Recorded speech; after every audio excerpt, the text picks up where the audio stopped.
फिर सिंध में इन्हें पता चला कि कोई हैदराबाद में एक बुज़ुर्ग है, सिंध जो हमारा सिंध वाला हैदराबाद है, वहाँ पर इसको कोई सही करने वाला मिल सकता है। तो ये अब इसको उठा के ले गए, लेकिन वहाँ पर जाने के लिए अब इनके पास एक दिन लग जाना था पूरा, क्योंकि आपको पता है थोड़ा सा पोलैरिटी भी होती है, एक दिन लग जाना था, एक दिन इतना वगैरह। तो उसके घरों ने नाव देखा, नाव तो उठाया, लेके निकल गए इसको वहाँ से। अब जब इसको वहाँ लेके पहुँचे ना, तो जो मदरसा था आपको मैंने बताया कि वहाँ बुज़ुर्ग हैं जो, उनके पास और भी लोग आए होंगे, तो लेकिन वो बुज़ुर्ग उन चीज़ों को बुलाते थे, उन लोगों को बुलाते थे जिनका उन्हें पता चल जाता है कि ये सब मसला बड़ा ख़तरनाक है। तो जैसे ही वहाँ पहुँचे, उनका जो बुज़ुर्ग का चेला था उसने आके कहा कि बुज़ुर्ग ने आपको बुलाया। इन्होंने कहा हमने तो भी उनसे मांगा, अपॉइंटमेंट भी मांगी, उन्होंने हमें बुला लिया। जैसे अंदर आया बुज़ुर्ग ने कहा हट जाओ तुम 500 साल पुराने चीज़, वहाँ पर पीछे हो जाओ। और जो औरत वगैरह थी, इसने कहा निकल जाओ इस कमरे से बाहर। और इसके घर वालों को कहा कि जल्दी अंदर आओ। इसके घर वाले अंदर आए, इसने अपने चेले को दरवाज़ा बंद करो। इसने कहा इस शायद के ऊपर ना जो चीज़ है ना तो बहुत ख़तरनाक है, मुझे इसके ऊपर बहुत बड़ा तंत्र मंत्र इस तरह की चीज़ें करनी पड़ेंगी, क्योंकि अगर मैंने जितनी भी कोशिश कर ली मैं इसको नहीं बचा पाऊँगा। इसके घर वालों ने कहा सर आप बचा लें। इसने कहा मैं बचाने की कोशिश करूँगा, मैं 100% नहीं कहता कि बच जाएगा। उसके घर वालों ने कहा ठीक है। अब उसको लड़के को ले गए, मतलब लड़के को वहीं छोड़ के उसके घर वाले बाहर चले गए। उसका बाप वहीं रहा और उसके माँ बाप को उन्होंने सर्कल ना एक बना के मौलवी साहब ने उनके अंदर बिठा दिया और कहा कि आपका बेटा बहुत चीखे मारेगा, माँ मैं ठीक हो गया, माँ मैं ठीक हो गया, माँ मैं यूँ, माँ मुझे बचाओ, मुझे भूख है, आपने भागना नहीं उधर। कहा ठीक है। इसने उनके माँ बाप की आंखों में पट्टी बांध दी और उनको एक सर्कल के अंदर बिठा दिया और कहा कि आप दुरूद शरीफ वगैरह इस तरह की कोई भी चीज़ें हैं उनको पढ़ते रहो, कोई ताबीज़ कलमा वगैरह दिया और कहा पढ़ते रहो इस तरह का। और फिर इसने शुरू किया, अगर रात को समझे 11 बजे उसने शुरू किया तो 3 बजे तक तो अभी तक निकला ही नहीं। 3 बजे भी वैसे जिन कह रहे नहीं छोड़ूंगा तुझे, मार दूंगा मैं। अब जब 4 बजे ना तो सब कुछ ठीक हो गया। मौलवी साहब ने कहा कि हाँ अब सब ठीक है आ जाओ। उस दौरान ना जब वो कर रहा था तो बार बार अपनी माँ बाप को बुला रहा था। उसकी माँ ने बड़ी कोशिश की जाने की, लेकिन उसके बाप ने रोक के रखा कि ना जाओ ना जाओ। अब जब वो उठ के बाहर आया, उठ गया, सही हो गया। मौलवी साहब ने कहा कि आप इसे ले जाओ, लेकिन इसको कल शाम को, मतलब आज सुबह शुरू की तो आज शाम को 7 बजे ले आना, मैं इसके ऊपर दम वम कर दूँगा। ठीक है, वो ले गए। अब वो ना उन्होंने एक मदरसा टाइप की कोई जगह थी वहाँ पर मदरसे के अंदर जहाँ बच्चे रिहाइश पजीर करते हैं, इन्होंने वहाँ रिहाइश ले ली। ये वहाँ सो गए। अब जब ये सो के उठा ना तो इसने देखा इसके जो था ना शायद का कज़न भी इनके साथ गया। तो उसने देखा कि शायद जो है ना उसके मुँह से झाग निकल रही है और इसने रोना शुरू कर दिया। इसने कहा शायद को कुछ हो गया, शायद को कुछ हो गया, शायद को कुछ हो गया। उसके घर वाले सारे भाग कर आए। जब तक आए तो उसके मुंह से झाग नहीं थी और उसकी आंखें ऐसे, और उसकी आंखों इधर बिल्कुल पूरे वाजिया निशान थे, किसी ने उसका हाथ दबाया और मतलब गला दबाया और उंगलियां से 2 थी गला दबाने, और वो इतनी लंबी उंगली थी ना कि अगर यहाँ मैंने रखी है ना तो यहाँ तक जा रही थी। किसी ने इतनी लंबी उंगलियां का छप गया था उसके ऊपर तांचा। अब जो था शायद मर चुका था। इसके घर वाले फ़ौरन मौलवी मदरसे के पास गए। मदरसे वाले ने कहा कि मुझे पता है किसने किया ये, और मुझे समझ आ रहा है कैसे हो सकता है, मैंने तो बड़ी मेहनत की कोशिश की।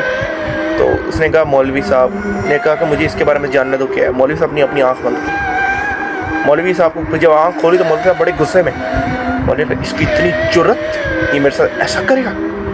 असल में मौलवी ने जब उनके ऊपर ख़त्म किया ना अपना ख़त्म कर लिया अपना तंत्र मंत्र जो भी सब चीज़ें थी कलमा वगैरह, तो उन्होंने उसको धागे दिए और धागा इतना बड़ा था, यहाँ से पेट की यहाँ तक आ रहा था, और कहा था कि तुमने इस धागे को ज़िंदगी भर नहीं खोला, नहा रहे हो तब भी पहनना। लेकिन जब वो शायद सो रहे थे ना, ये लोग सुबह 4-5 बजे भी अपने उतर गए मदरसे को साइड पे और ये सो रहे थे, तो शायद उठता है।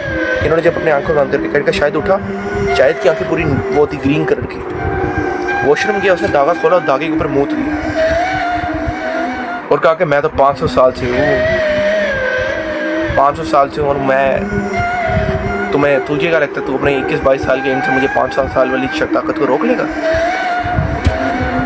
ये मौलवी ने कहा कि इसके बाद मार दिया। इसने कहा, मौलवी ने कहा मैं तुम्हें बताता हूँ कि तुम्हारे बेटे ने किया कि जिस वजह से काम शुरू हुआ।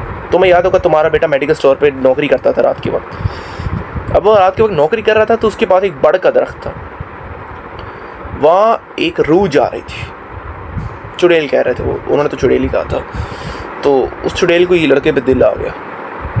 चुड़ैल एक किट में आई, मतलब चुड़ैल ने एक रूप धारण किया और वहाँ पर आई, इंसानी रूप धारण किया, उसके पास गई और वहाँ से कुछ दवाई वगैरह ली और उसकी स्लिप वगैरह ले ली। और जब इनकी कंपनी का असूल था, जब भी कुछ चीज़ बेचते, जैसे मैंने दवाई का डब्बा बेचा था, मैं दवाई का आज अगर 13वां डब्बा बेचे तो 13 लिखूँगा, इस दवाई के डब्बे पे 13 लिख दिया। अब ऐसे ऐसे लड़के को उससे प्यार होना शुरू हो गया लड़की से, और इस तरह इनके दरमियान थोड़ा सा इंटरकोर्स हो गया। लौंडा क्या कह सकते हैं। नहीं रखता इंसान हवा में शर्मत। अब ये जब गया ना वहाँ पर, तो इसके पास एक लड़का आया अगले दिन सुबह के वक्त, जब ये जाने लगा। तो उसने कहा कि ये दवाई है, ये मेरी बीवी लेके गई थी, मैं तुम्हें ये वापस करना आया हूँ। जब इसे दवाई पे देखा, दवाई पे 13 नंबर लिखा था। इसने कहा मुझे धोखा दिया, उस औरत ने मुझे धोखा दिया। हालांकि 10-12 दिन से ये लड़का और ये चुड़ैल और ये लड़के रिलेशन में थे। इसने कहा मुझे धोखा इस औरत ने दिया। ये टूट गया। जब ये मैंने आपको बताया 10वें दिन ये घर आया था, जिसके भाई ने पूछा कि तब सब कुछ सही है, फिर शाम को चला गया। फिर शाम के अगले दिन आया तो उस औरत ने ना इस पे लड़के पे कब्जा कर लिया। अब इस लड़के को क्या कहते, शायद के ऊपर जिन वगैरह हावी हो गए। असल में शिकार बनाते थे। ये 500 साल पुराना जिन आज भी है। और अभी मैं आपको बोल रहा हूँ ना, तो ये मेरी बात सुन रहा है। और जिसने मुझे कहानी ये सुनाई थी ना, उसने मुझे एक ही चीज़ कही थी कि जब भी तुम इसका जिक्र कर रहे हो ना, ये 500 साल पुराने का जिन, तुम्हें घर की आवाज़ आएगी, घर, और बहुत लाइट आती है। मुझे इस कहानी को सुनाते हुए 2 दफ़ा ही आवाज़ आई है। और देखिए, मैंने आपके लिए इस कहानी को रिस्क लिया, तो मैं आपसे यही कहूँगा कि आप प्लीज़ इस कहानी को पूरा ज़रूर सुनिए। और आपने इस कहानी को ज़रूर, इस कहानी कुछ तो सीखा ही होगा। लगा कहानी ख़त्म हो गई। दोस्तों, जब उसके शायद मर गया, उसका भाई घर में सो रहा था और उसके भाई को ख्वाब आया कि शायद उसके बाकी कहता है भाई बचा ले, भाई ये लोग मुझ पर बड़ा जुल्म कर रहे हैं, मेरे मरने के बाद इन्होंने मेरी रूह को कैद कर लिया है, इस 500 साल पुराने जिन ने मेरी रूह को कैद कर लिया है। शायद का भाई, शायद के भाई ने पहले यकीन नहीं किया, लेकिन जब उसे दिखा कि उसके ख्वाब के अंदर उसकी रूह को वो जिन आके कोड़े मार के लेता जा रहा है, तो शायद अपने बाप के पास गया। उसने अपने पापा को कहा। उसके बाप ने फ़ौरन वहीं भागे मरले के मदरसे वाले के पास कि हमें बताओ क्या चीज़ है। मरले के मदरसे वाले ने अपने उस्ताद को फ़ोन किया और अपने उस्ताद को सब वाक़या बताया। उसके उस्ताद ने उसको बताया, जो मौलाना को, उसने उसको बताया कि ये जो औरत थी ना, ये कभी ज़िंदा हुआ करती थी। इसकी रूह को भी एक शैतान, इसी जिन ने 500 साल पुराने कैद कर लिया। उसने इस औरत को अपने गुलाम बनाया। मतलब इस औरत ने ना दुनिया की धन और लालच के लिए, दुनिया में पैसा पाने के लिए अपने शोर को बलि दे दी, अपने शोर की शैतान को। तो 500 साल पुराना जिन इसके कब्जे में आ गया और इसी 500 साल पुराने जिन ने इसके शोर और इसको मार दिया, इसके बच्चे और इसको मार दिया और अपना गुलाम बना लिया। और इस वजह से आज ये ऐसे ही है। और अभी तक ये चीज़ चल रही है कि उसके भाई पर भी ये चीज़ है और उसके भाई की भी यही हालत है। लेकिन इसका भाई ये सबसे सेफ इसलिए क्योंकि उसने वो धागा पहना हुआ है।